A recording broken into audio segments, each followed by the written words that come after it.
नमस्कार साथियों, स्वागत है आप सभी का अंकित इंस्पायर्स इंडिया पर। मैं हूं अंकित अवस्थी। साथियों, हमारे पड़ोसी मुल्क बांग्लादेश के अंदर पाकिस्तान के प्रभाव से हुई घटनाओं में एक ऐसा कारनामा हुआ है कि शेख हसीना, जो कि निवर्तमान प्रधानमंत्री हैं और फिलहाल अपना निर्वासित जीवन भारत में काट रही हैं, उनके खिलाफ फैसला सुना दिया गया है और फैसले में उन्हें फांसी की सजा यानी कि मौत की सजा सुनाई गई है। ये जो आप सड़कें सूनी देख रही हैं और यहाँ पर खड़ी हुई जो पुलिस देख रहे हैं, ये सभी तैयारी है शेख हसीना को मौत की सजा सुनाने की। ये जो तस्वीरें आप देख रहे हैं जिसके अंदर बांग्लादेश की सड़कों पर कोई नहीं है, आप जिस तरह का सन्नाटा आप यहाँ सड़कों पर नोटिस कर सकते हैं, यहाँ पर पुलिस की चाक-चौबंद व्यवस्था जो बांग्लादेश में देख रहे हैं, ये तैयारियां थी अपने पूर्व प्रधानमंत्री शेख हसीना को मौत की सजा सुनाने की। आपके दिमाग में उड़ रहे पहला प्रश्न जो उठ रहा होगा वो यही, तो क्या इन्हें अब मौत की सजा मिल गई है? इसका मतलब इन्हें अब भारत से बांग्लादेश भेज दिया जाएगा? नंबर 1। नंबर दूसरा, क्या भारत ऐसा होने देगा? आज के सेशन में हम सारी बातों पर ज़िक्र करेंगे क्योंकि शेख हसीना को आज डेथ सेंटेंस दे दिया गया है। और अब अगला प्रश्न यही बनता है कि क्या इस डेथ पेनल्टी के अगेंस्ट शेख हसीना के पास कोई ऑप्शन बचा भी है?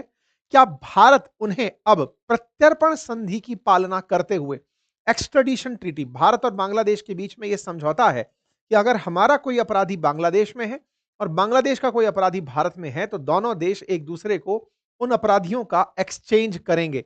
तो क्या ऐसा करते हुए भारत अपराधियों के एक्सचेंज की नीति अपनाते हुए शेख हसीना को बांग्लादेश भेज देगा? आज के सेशन में हम आपके साथ ये जानकारी साझा करेंगे। साथियों, बांग्लादेश की राजधानी ढाका की एक इंटरनेशनल क्राइम ट्रिब्यूनल में 5 में से 2 मामलों के अंदर, बाकी मामलों में उन्हें उम्र कैद की सजा सुनाई जा चुकी है, लेकिन 2 मामलों के अंदर उन्हें मौत की सजा सुनाई गई है। शेख हसीना जुलाई 2024 के अंदर जो छात्र आंदोलन हुए थे, उनके हत्याओं की मास्टरमाइंड बताई गई और जैसे ही उन्हें यह सजा सुनाई गई, कोर्ट रूम में प्रेजेंट लोगों के द्वारा तालियां बजाकर फैसले का स्वागत किया गया। शेख हसीना के बाद दूसरे नंबर पर रहे पूर्व गृह मंत्री असदुज्जमान खान, उन्हें 12 लोगों की हत्या का दोषी मानते हुए फांसी की सजा सुनाई गई और तीसरे नंबर पर रहे एक आईजी जो कि सरकारी गवाह बन गए, जिनका नाम है ममून, उन्हें 5 साल की सजा सुनाई गई क्योंकि वो सरकार के समर्थन में आ गए। यानी कि इस समय पर यूनुस सरकार के समर्थन में होने के चलते उनकी सजा को कम कर दिया गया। तो शेख हसीना, उनके गृह मंत्री और उसके अलावा एक आईजी, इन 3 को फैसले सुनाए गए जिनमें 2 को मौत की सजा सुनाई गई। ये कोर्ट रूम का वो नजारा है जिसमें कोर्ट के अंदर प्रेजेंट जो जज है उनके द्वारा फैसला सुनाया जा रहा है। अब यहां पर कुछ तथ्यात्मक जानकारी साझा कर लेते हैं। साथियों, बांग्लादेश के अंदर जैसे भारत में सुप्रीम कोर्ट है, ऐसे वहां भी सुप्रीम कोर्ट है, लेकिन कुछ विशेष मामलों के लिए एक कोर्ट बनाई गई थी जिसे इंटरनेशनल क्राइम ट्रिब्यूनल कहा गया था। भारत में भी ट्रिब्यूनल का कल्चर है। भारत में ट्रिब्यूनल कैसे होती हैं? जैसे नेशनल ग्रीन ट्रिब्यूनल एनजीटी हमारे यहां पर है, ऐसे ही सीएटी हमारे यहां पर है। तो ट्रिब्यूनल्स हर देश में होती हैं या फिर वो देश जो ट्रिब्यूनल फॉलो करते हैं। ट्रिब्यूनल क्या है? कुछ खास मामलों के लिए बनाई गई न्यायपालिकाएं हैं जो उन कार्यों के लिए मतलब महारत रखती हैं। अब इंटरनेशनल क्राइम ट्रिब्यूनल, क्या बांग्लादेश के अंदर कोई अंतरराष्ट्रीय जज आके बैठता है? आंसर है नहीं। तो फिर ये इंटरनेशनल कैसे हो गई? और इंटरनेशनल क्राइम पर ये लोग फैसले देने वाले कौन लोग हो गए? ये बड़ा सवाल बनता है। बांग्लादेश ने बकायदा अपने यहां पर एक इंटरनेशनल क्राइम ट्रिब्यूनल बनाया हुआ है। ये एक कोर्ट की तरह ही है और इस कोर्ट का काम है कि ये सजा सुनाता है। अब जैसे आप नीदरलैंड के अंदर हेग जो है, वहां पर आप आईसीजे सुनते हैं, इंटरनेशनल कोर्ट ऑफ जस्टिस सुनते हैं, लेकिन उस इंटरनेशनल कोर्ट ऑफ जस्टिस के अंदर न्याय अंतरराष्ट्रीय रूप से सुनाया जाता है। वहां पर अंतरराष्ट्रीय जजेस बैठते हैं, बहुत सारे देश उस फैसले को बैक करते हैं। तो क्या बांग्लादेश की जो इंटरनेशनल कोर्ट जो है, ये क्राइम के लिए जो कोर्ट बनाई गई है, इंटरनेशनल कोर्ट जो है, क्या इसे भी अंतरराष्ट्रीय मान्यता प्राप्त है? आंसर है नहीं। क्या इसमें कोई अंतरराष्ट्रीय जज बैठता है? आंसर है नहीं। तो फिर ये किस आधार पर फैसला सुना रही है? क्योंकि बांग्लादेश सरकार चाहती है, बस इसलिए ये फैसला सुना रही है। अब फिर एक बड़ा सवाल बनता है, जब कुछ ऐसा है ही नहीं तो बांग्लादेश में क्या नई कोर्ट बनी है क्या? नहीं। फैक्ट ये है कि जब शेख हसीना प्रधानमंत्री हुआ करती थी, 2010 के दौर में भी ये कोर्ट उन्हीं ने ही बनाई थी। ये ट्रिब्यूनल उन्हीं ने ही बनाई थी। तो क्या ये सुप्रीम कोर्ट से ऊपर होती है? नहीं। इस कोर्ट के जो फैसले हैं, वो सुप्रीम कोर्ट में चैलेंज किए जा सकते हैं। जैसे राजस्थान के अंदर अगर हाई कोर्ट कोई फैसला दे, आपको उसके खिलाफ अगर जाना है तो आप सुप्रीम कोर्ट जा सकते हैं। ऐसे ही इस ट्रिब्यूनल के खिलाफ भी सुप्रीम कोर्ट में फैसला कर सुप्रीम कोर्ट में चुनौती देने जा सकते हैं, जैसे एनजीटी के केस में है। एनजीटी के फैसले के खिलाफ यानी नेशनल ग्रीन ट्रिब्यूनल के फैसले के खिलाफ आप सुप्रीम कोर्ट जा सकते हैं। बिल्कुल वैसे ही यहां पर भी ट्रिब्यूनल के फैसले के खिलाफ आप बांग्लादेश की सुप्रीम कोर्ट जा सकते हैं। सवाल फिर वहीं की वहीं। तो फिर शेख हसीना ने इस कोर्ट ट्रिब्यूनल को क्यों बनाया था? क्योंकि पाकिस्तान के साथ जब इनका डिस्प्यूट था 1971 से पहले, तो पाकिस्तान और बांग्लादेश तो अलग देश बने थे। उस समय पर बांग्लादेश जब बनकर आया, शेख हसीना के पिताजी शेख मुजीबुर रहमान हुआ करते थे, बंग बंधु के नाम से जाना जाता था।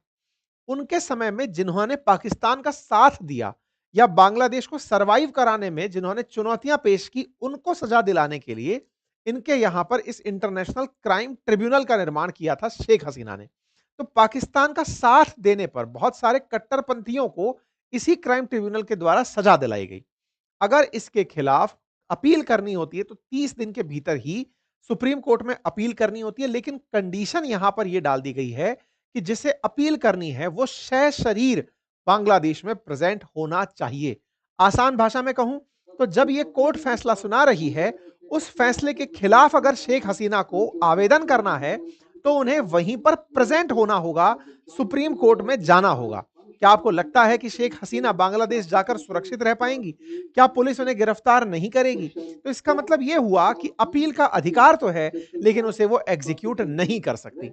ऐसे में क्या इस कोर्ट के द्वारा सुनाया गया फैसला भारत पर बाध्यकारी है?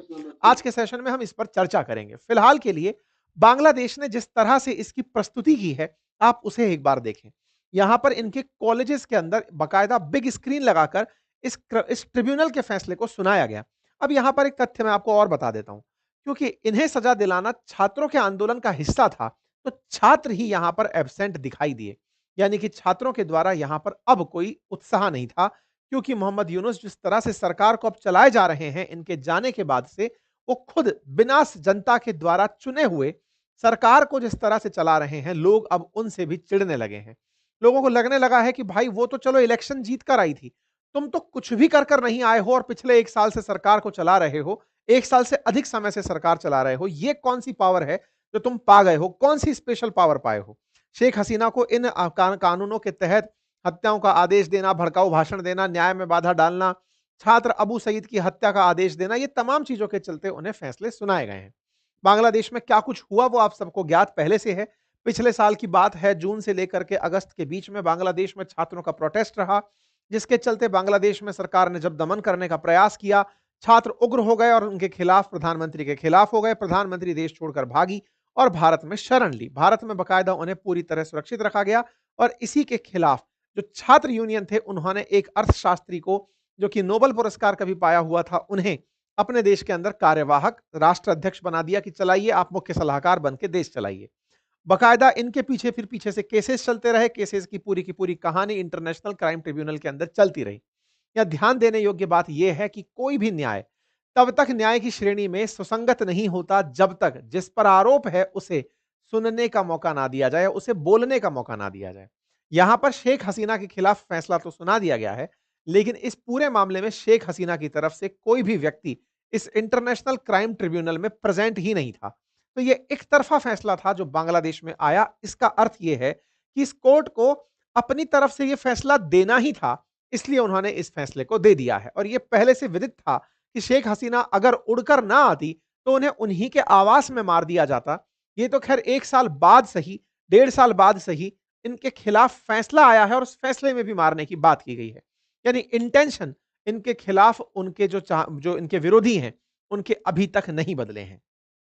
इनके अटॉर्नी जनरल का कहना है कि अब उनको गिरफ्तार करने के प्रयास किए जाएंगे। अब बड़ा सवाल यह है, अगर नहीं हुई तो बोले इनकी सारी प्रॉपर्टी जब्त कर लो। जहां जहां भी शेख हसीना और उनके परिवार से जुड़ी संपत्ति है, उसे जब्त करने के आदेश दे दिए गए हैं। तो क्या इंटरनेशनल क्राइम ट्रिब्यूनल को भारत मान्यता देता है? आंसर है नहीं।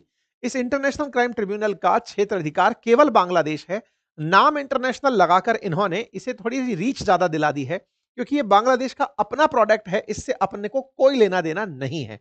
इन्होंने खुद बनाई थी और शेख हसीना के खुद के किए कर्म थे जो इस तरह की ये चीज बनाकर आई थी। खैर, फिलहाल के लिए बांग्लादेश में ये सब हुआ। आपको याद होगा 13 तारीख को हमने एक सेशन किया था जिसमें बताया था कि शेख हसीना को 13 तारीख के दिन बताया जाएगा कि आपको कौन से दिन सजा मिलने वाली है। और इसके चलते आवामी लीग, जो शेख हसीना की पार्टी है, उसके द्वारा पूरे बांग्लादेश में बंद का आह्वान किया गया था, विशेष रूप से ढाका को केंद्र बनाकर। 13 तारीख को ढाका में जब यह पता चलता है कि 17 तारीख को फैसला आएगा, तो 17 तारीख को फिर से ढाका में बंद का ऐलान किया गया।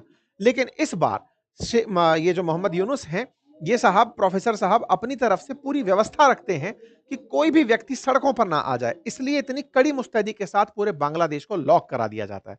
शूट एंड साइट का ऑर्डर दे दिया जाता है, यानी आज के दिन बांग्लादेश के अंदर कोई भी व्यक्ति सड़क पर ना हो जो प्रदर्शन के हाल में आया हो, अदरवाइज उसे पुलिस गोली मार देगी। आपको याद होगा 13 तारीख को जब बांग्लादेश में शेख हसीना के समर्थकों द्वारा प्रदर्शन किया गया था, उस पर मैंने सेशन किया था और बताया था कि 17 को प्रदर्शन फिर होगा, लेकिन इन प्रदर्शनों को देखते हुए ही पहले ही शूट एट साइट का ऑर्डर दे दिया गया ताकि इस तरह की हरकत ना हो। ये 13 तारीख को जनता जो सड़कों पर आई थी, ये 17 को ना आए, इसके लिए तमाम प्रयास किए गए।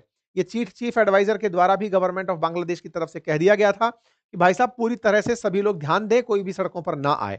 कुल मिलाकर शेख हसीना ने अगर छात्रों को सड़क पर आने से रोकने के लिए गोलियों का इस्तेमाल किया था, तो आज वही सब बातें ये लोग कर रहे हैं जो इनके अगेंस्ट सत्ता में आकर बैठे।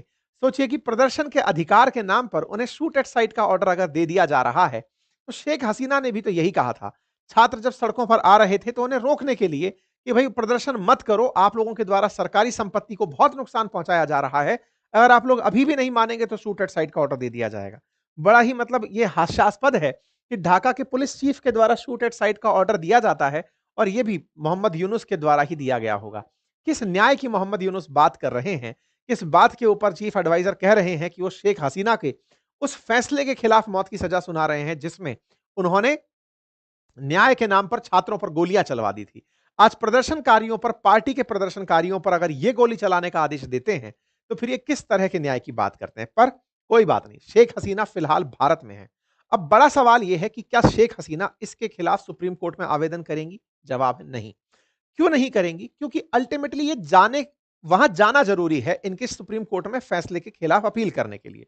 तो ना तो ये ट्रिब्यूनल में प्रेजेंट थी और ना ही ये सुप्रीम कोर्ट जाएंगी। दूसरा सवाल, तो क्या भारत इस फैसले को मानेगा? जी नहीं, क्योंकि ये इंटरनेशनल क्राइम ट्रिब्यूनल कोई अंतरराष्ट्रीय कोर्ट का फैसला नहीं है, बांग्लादेश का अपना फैसला है। हम मानने के लिए इसे बाध्य नहीं है। अब सवाल यह है, अगर यहां से हमें सूचना दी जाती है कि साहब हमारी कोर्ट ने इन्हें अपराधी डिक्लेयर किया है, अब प्रत्यर्पण संधि के तहत इन्हें हमें हमारे पास भेजिए, तो क्या भारत प्रत्यर्पण संधि यानी एक्सट्रेडिशन जो ट्रीटी है उसका ख्याल रखते हुए शेख हसीना को बांग्लादेश को सौंपेगा?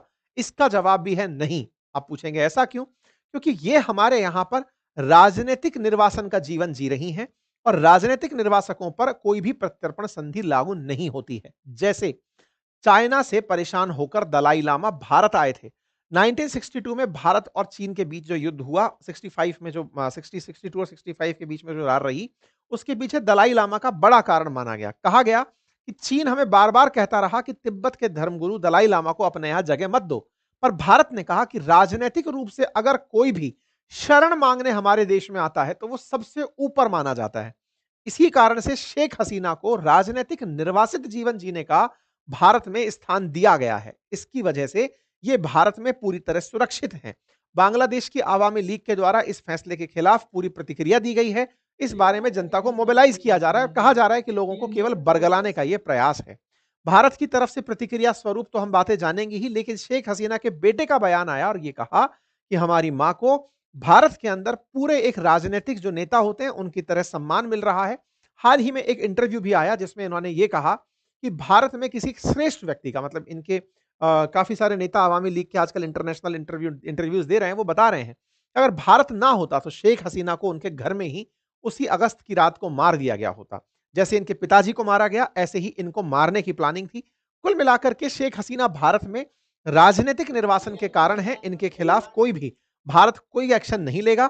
भारत ने यह जरूर कहा है कि हम बांग्लादेश के साथ किन स्तर पर वार्ता कर सकते हैं, बातचीत कर सकते हैं, जरूर करेंगे, लेकिन हाँ, हम इस पर कोई भी एक्शन नहीं लेंगे। हालांकि सरकार का स्टैंड नहीं आया है अभी तक बाहर होकर के, पर मैं आपको पहले ही ये बात बता रहा हूं।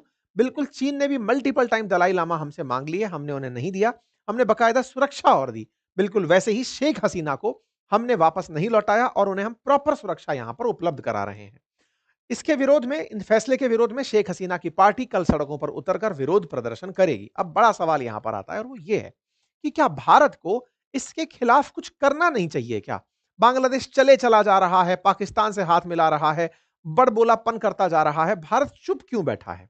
देखिए, वैसे तो राजनीति में कहा जाता है कि पेशेंस और परसिवरेंस दोनों अपने आप में बहुत ज्यादा वैल्यू रखते हैं। लेकिन भारत बांग्लादेश की सिचुएशन पर पूरी तरह नजर बनाकर बैठा है, क्योंकि हर घटना के पीछे का एक समय कुशन पीरियड होता है। इस देश ने भी बहुत से लोगों को माफ कर दिया है। देश में इमरजेंसी जैसी घटना के बाद भी इंदिरा गांधी जी की सरकार वापस आ गई थी। अर्थात लोग राजनीति में जब किसी से नफरत करते हैं, कुछ समय बाद उसके अच्छे कार्यों को भी याद करते हैं और सरकारें लौट कर आती हैं। शेख हसीना के खिलाफ जिस तरह का बांग्लादेश में माहौल बनाया जा रहा है, वो ऑटोमेटिक इन्हीं लोगों के कर्मों के कारण डाइल्यूट होने लगेगा और फिर से शेख हसीना की मांग उठने लगेगी। भारत बस उस दिन के इंतजार में बैठा है। बाकी अन्य स्तरों पर भारत के द्वारा तमाम वो प्रयास जारी हैं, जिसके चलते बांग्लादेश पर फैलाकर ज्यादा तेज ना उड़े। आप लोग इस विषय पर क्या सोचते हैं? अपनी राय जरूर कमेंट बॉक्स में दीजिएगा। चैनल पर नए हैं तो सब्सक्राइब कर लीजिए और स्टॉक मार्केट रिलेटेड जानकारी के लिए हमारे एप्लीकेशन बातें बाजार की को इंस्टॉल कर लीजिए। Thank you so much.